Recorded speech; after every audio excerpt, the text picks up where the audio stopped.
किसानों की आज बैठक भारत सरकार ने आमंत्रित की थी।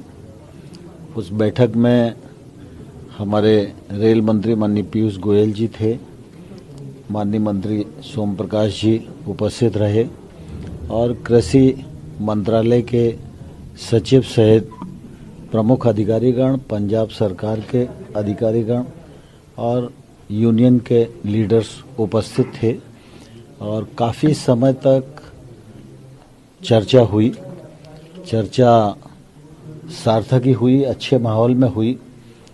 उनके जो मुद्दे थे उन पर सरकार के विचार और उनके मुद्दों में निश्चित रूप से काफ़ी दूरी थी, लेकिन हम लोगों ने कहा है कि चर्चा ये जारी रहेगी और उन सब को आश्वस्त किया है कि सरकार ने जो नए बिल लाए हैं उनसे एमएसपी और एपीएमसी दोनों प्रभावित नहीं होती हैं। एपीएमसी भी पंजाब में रहेगा और एमएसपी भी जारी रहेगी और इस बार खरीफ की फसलों की जो खरीद हुई है वो पहले से कई गुना अधिक हुई है और पंजाब में तो बहुत अधिक हुई है। इसलिए किसी के मन में कोई शंका और अविश्वास नहीं होना चाहिए और भारत सरकार ने रबी की एमएसपी भी बुआई से पहले ही घोषित कर दी है और लगातार मोदी जी के नेतृत्व में कृषि की समृद्धता के लिए और किसान की आमदनी दोगुनी करने के लिए भारत सरकार पूरी तरह प्रतिबद्ध है। जहां तक रेल का सवाल है, माननीय रेल मंत्री जी उनके साथ उपस्थित थे और रेल मंत्री जी ने भी ये बताया कि जैसे ही माहौल आप अनुकूल दोगे तो हम उसी समय ट्रेन चलाने के लिए तैयार हैं। अब इस मामले में पंजाब सरकार, सारी यूनियंस, उनको विचार करना है। मुझे लगता है इसके बाद वो लोग बैठने वाले होंगे, लेकिन भारत सरकार किसानों की दृष्टि से भी और यातायात की दृष्टि से भी कहीं भी अदुविधा में नहीं है और पूरी तरह तैयार है। जैसे ही अनुकूलता मिलेगी अपना काम प्रारंभ करेंगे। सर, विपक्ष जो दुष्प्रचार कर रहा है उस पर किस तरह हमें देखना चाहिए, क्योंकि इसको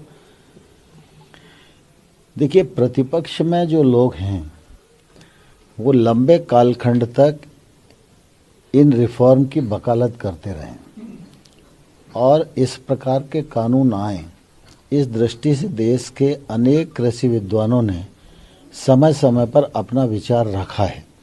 ये अलग बात है कि यूपीए गवर्नमेंट चाहती भी थी लेकिन वो साहस नहीं कर पाई। प्रधानमंत्री नरेंद्र मोदी जी के नेतृत्व में किसानों को स्वतंत्रता देना, नए नए विकल्प उपलब्ध कराना, टेक्नोलॉजी उपलब्ध कराना, महंगी फसलों की ओर आकर्षित करना और जो भी किसान के बीच में बाधाएं हैं उनको कानूनी रूप से निर्मूलन करने की आवश्यकता पड़ी तो कानून बनाया, कानून में संशोधन करने की आवश्यकता पड़ी तो संशोधन भी किया और एग्रीकल्चर के क्षेत्र में जो एक लंबे कालखंड से निजी निवेश का अभाव था और उसी के कारण कृषि का क्षेत्र से जितनी समृद्धता की अपेक्षा की जा रही थी वो अपेक्षा पूरी नहीं हो रही थी और इसलिए मोदी जी ने प्रारंभ में ही एमएसपी को 1.5 गुना किया, 10,000 एफपीओ बनाने की बात की। कोविड पीरियड में लगभग 1,20,00,000 लोगों को नया केसीसी दिया गया। केसीसी के माध्यम से कोविड पीरियड में किसानों की जेब में बैंक से निकलकर 1 लाख करोड़ रुपए से अधिक रुपया पहुंचा। पीएम किसान योजना के अंतर्गत 75,000 करोड़ रुपया प्रतिवर्ष दे रहे हैं। इस प्रकार की इतनी बड़ी योजना दुनिया में किसी भी कंट्री में किसानों के लिए नहीं है जो नरेंद्र मोदी जी की सरकार के समय संचालित है। 1 लाख करोड़ का इंफ्रास्ट्रक्चर फंड जो हमारे संबंधित कृषि से विभाग हैं उन सब के लिए भी अलग अलग से फंड के प्रावधान किए गए और ये सिर्फ प्रावधान नहीं है, इन पर अमल प्रारंभ हो गया है और इन गैप्स को भरने की प्रक्रिया प्रारंभ हो गई है। इससे बड़ी मात्रा में ग्रामीण क्षेत्र में रोजगार के अवसर भी सृजित होंगे और किसान को सुविधाएं बढ़ेंगी। किसान अपना माल रोक भी सकेगा, किसान अपना माल प्रोसेस भी कर सकेगा, पैकेजिंग भी कर सकेगा, लेबलिंग भी कर सकेगा, अच्छी मार्केटिंग भी कर सकेगा।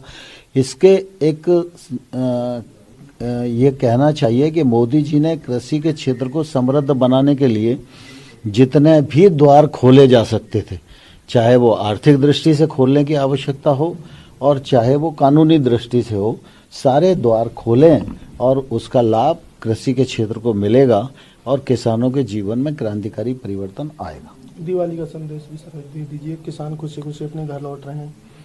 दीपावली का पर्व हम सब लोगों के सामने है। प्रतिवर्ष की भांति इस वर्ष भी सब लोग उल्लास से दीपावली मनाएं, ऐसी मैं ईश्वर से प्रार्थना करता हूं। इस बार दीपावली में निश्चित रूप से कोरोना वायरस का संकट हम सब लोगों के सामने है, तो कोरोना वायरस से खुद भी बचें, दूसरों को भी बचाएं और जितना भी कोविड प्रोटोकॉल का पालन करना है उसको पालन करते हुए खूब उल्लास से लोग दीपावली मनाएं। मैं आपके माध्यम से सभी किसान भाई और बहनों को बहुत शुभकामनाएं, बहुत बधाई देता हूं।